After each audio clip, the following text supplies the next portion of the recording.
আমার পায়ের হাঁটুতে ব্যথা লাগছিল, সেখান থেকে ডাক্তার বলেছে হাঁটুর ভিতর নতুন একটা হাড় হয়েছে, ইনজেকশন দিতে হবে। এটা কি ভালো হবে দিলে? আর আপনি কি এই ধরনের চিকিৎসা দেন কিনা জানতে চাচ্ছেন আপনি। ওকে, তো 31 বছর বয়সে সাধারণত হাড় ক্ষয় হওয়ার কথা না। তো হাঁটুতে হাড় বেড়ে যেতে পারে, হ্যাঁ বেড়ে যেতে পারে, এটা আর্থ্রাইটিস জনিত সমস্যা হয়ে থাকে। এটার বিভিন্ন রকম ইনজেকশন প্রয়োজন হয়, আমরাও দিই।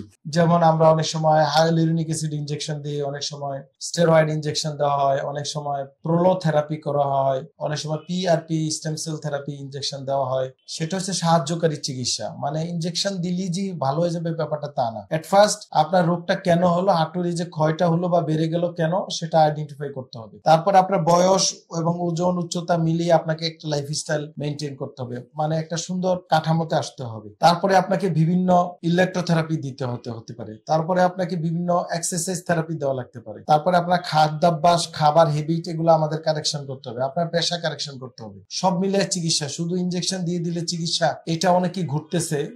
আমার কাছে প্রায় রুগী আসে এবং রুগীরা নিজেদের থেকে অনেক ইনজেকশন চান, এটা আমি বোধগম্য নয় আমার।